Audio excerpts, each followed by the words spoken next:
Dear students, welcome to my YouTube channel rainbow social study. मैं अमरेंद्र कुमार सिंह इस video में उपस्थित हूँ एक नए टॉपिक के साथ। आज मैं 10वीं क्लास के भूगोल भारत संसाधन एवं उपयोग पाठ 2 कृषि के बारे में 40 महत्वपूर्ण प्रश्नों को बताऊंगा। यदि इस चैनल पर आप नए हैं तो चैनल को सब्सक्राइब करें, साथ में बेल आइकन पर प्रेस करें और ऑल पर क्लिक करें ताकि आने वाले सभी वीडियो का नोटिफिकेशन आप तक सबसे पहले पहुंच सके। आइए वीडियो को शुरू करते हैं।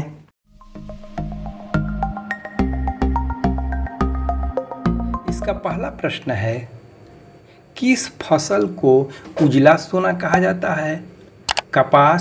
कपास को उजला सोना कहा जाता है। दूसरा प्रश्न है, किस फसल को सुनहरा रेशा कहा जाता है?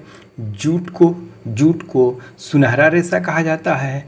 तीसरा प्रश्न है, चाय का सबसे बड़ा उत्पादक राज्य है? असम।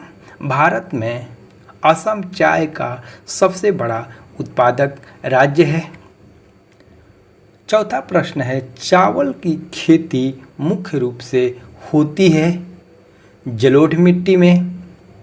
चावल की खेती मुख्य रूप से जलोढ़ मिट्टी में होती है। पांचवा प्रश्न है, चाय के उत्पादन में विश्व में भारत का स्थान क्या है? दूसरा है। चाय के उत्पादन में भारत का विश्व में दूसरा स्थान है, पहला स्थान चीन का है। छठा प्रश्न है, अरेबिका किस फसल की उत्तम किस्म है? कहवा की। अरेबिका कहवा की उत्तम किस्म है। सातवां प्रश्न है, विश्व के चावल उत्पादन में भारत का स्थान है? दूसरा। चावल उत्पादन में विश्व में भारत का स्थान दूसरा है, पहला स्थान चीन का है। आठवां प्रश्न है, गेहूं के उत्पादन में भारत का विश्व में स्थान है? दूसरा। गेहूं के उत्पादन में भी पहला स्थान चीन का है। नौवां प्रश्न है, भारत का सबसे बड़ा गेहूं उत्पादक राज्य है? उत्तर प्रदेश। 10वां प्रश्न है, भारत में गेहूं का प्रति हेक्टेयर सबसे अधिक उत्पादक राज्य है? पंजाब। पंजाब भारत का सबसे अधिक प्रति हेक्टेयर गेहूं का उत्पादन करने वाला राज्य है। 11वां प्रश्न है, भारत का सबसे बड़ा चावल उत्पादक राज्य है? पश्चिम बंगाल। 12वां प्रश्न है, भारत का सबसे बड़ा जूट उत्पादक राज्य है?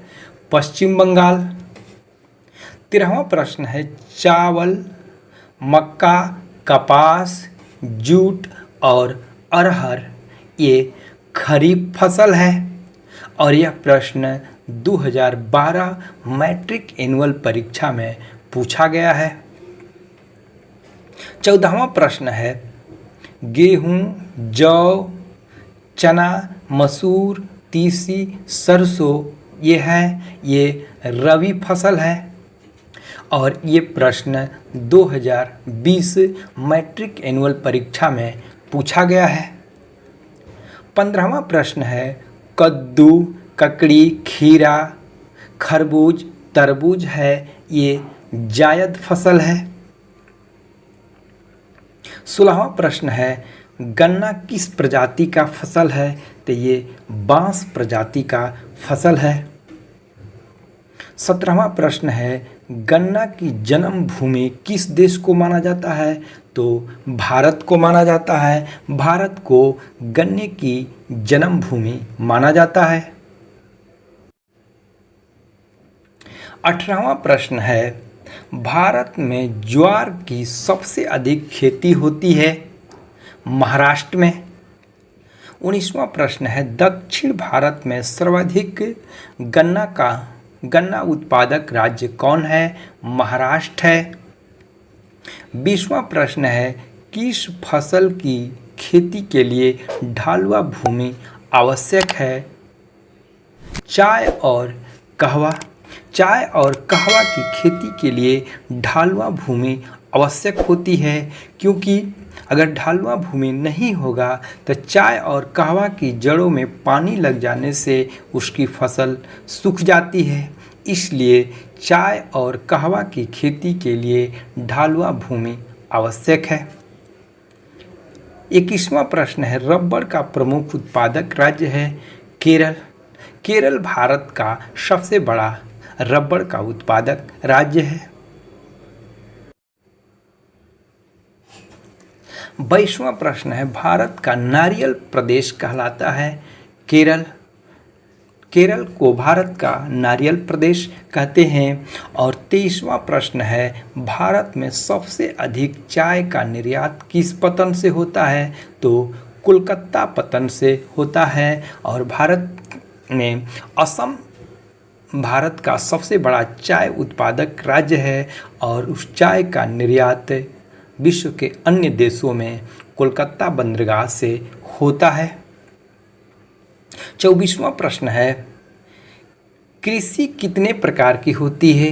भारत में कृषि 3 प्रकार की होती है, खरीफ, रबी और जायद फसल।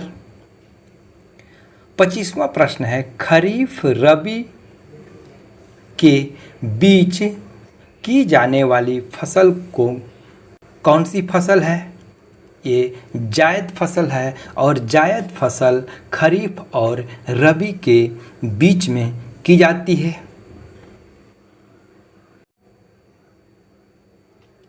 खरीफ फसल जून जुलाई में बोई जाती है और अक्टूबर नवंबर में काट ली जाती है। रबी फसल अक्टूबर नवंबर में बोई जाती है और मार्च अप्रैल में काट ली जाती है, जबकि जायद फसल मार्च अप्रैल में बोई जाती है और मई जून में काट ली जाती है। इसका 26वां प्रश्न है, हमारे भोजन में प्रोटीन का मुख्य स्रोत है? हमारे भोजन में प्रोटीन का मुख्य स्रोत दाल है और यह प्रश्न 2019 के मैट्रिक एनुअल परीक्षा में पूछा गया है। 27वां प्रश्न है, भारत की सबसे महत्वपूर्ण रेशेदार फसल कौन सी है? तो कपास भारत की सबसे महत्वपूर्ण रेशेदार फसल है। 28वां प्रश्न है, आम का सर्वाधिक उत्पादन किस देश में होता है? भारत में होता है। 29वां प्रश्न है, काली मिर्च की सर्वाधिक खेती किस राज्य में होती है? केरल में होती है। केरल में काली मिर्च की खेती सबसे अधिक होती है या मसालों की कृषि केरल में सबसे अधिक होती है। 30वां प्रश्न है, चावल को पकते समय कितने तापमान की आवश्यकता होती है? तो चावल को पकते समय 27 डिग्री सेंटीग्रेड तापमान की आवश्यकता होती है। 31वां प्रश्न है, भारत में ज्वार सबसे ज़्यादा किस राज्य में पैदा किया जाता है? तो महाराष्ट्र में पैदा किया जाता है। 32वां प्रश्न है, भारत में बाजरा कुल कृषि भूमि का कितने भागों में बोया जाता है? तो 7% भूमि पर बाजरे की कृषि की जाती है। 33वां प्रश्न है, ग्लूकोज तथा मंड प्रचुर मात्रा में किस फसल में होती है? तो मकई में होती है। ग्लूकोज और मंड की प्रचुर मात्रा मकई में पाई जाती है। 34वां प्रश्न है, अति प्राचीन काल से चली आ रही कृषि के तरीका को क्या कहते हैं? प्रारंभिक जीविका कृषि कहते हैं। 35वां प्रश्न है, प्रारंभिक जीविका कृषि में किस प्रकार के औजारों का प्रयोग किया जाता है? तो लकड़ी के हल एवं कुदाल का प्रयोग किया जाता है। 36वां प्रश्न है, कर्तन दहन या काटो जलाओ कृषि की प्रणाली को मेघालय में किस नाम से जाना जाता है? तो झूम कृषि के नाम से जाना जाता है। और झूम कृषि ऐसी कृषि है जिसमें जो आदिवासियों द्वारा की जाती है और एक जगह की भूमि को वो पहले जंगलों में आग लगा देते हैं और वहाँ की भूमि को साफ करके कृषि करते हैं और पुनः वो भूमि जब अनउर्वरा हो जाती है तब पुनः यही प्रक्रिया दूसरे जगह करते हैं, इसलिए इसे कर्तन दहन या काटो जलाओ कृषि कहा जाता है। 37वां प्रश्न है, रबी फसल को किस समय बोया जाता है? तो अक्टूबर से दिसंबर या अक्टूबर नवंबर में बोया जाता है और मार्च अप्रैल में काट ली जाती है। 38वां प्रश्न है, भारत में कितने प्रतिशत भूमि में साल में 2 से अधिक फसल उगाई जाती है? तो 15%। भारत के 15% भूमि पर साल में 2 से अधिक फसल की कृषि की जाती है। 39वां प्रश्न, हिमालय से निकलने वाली नदियों को क्या कहा जाता है? सदा नीरा। हिमालय से निकलने वाली नदियों को सदा नीरा कहा जाता है क्योंकि उसमें सालों भर जल बहते रहता है, इसलिए उन्हें सदा नीरा कहा जाता है। 40वां प्रश्न है, 75% से कम वर्षा वाले क्षेत्रों में होने वाली कृषि को क्या कहते हैं? तो शुष्क कृषि कहते हैं।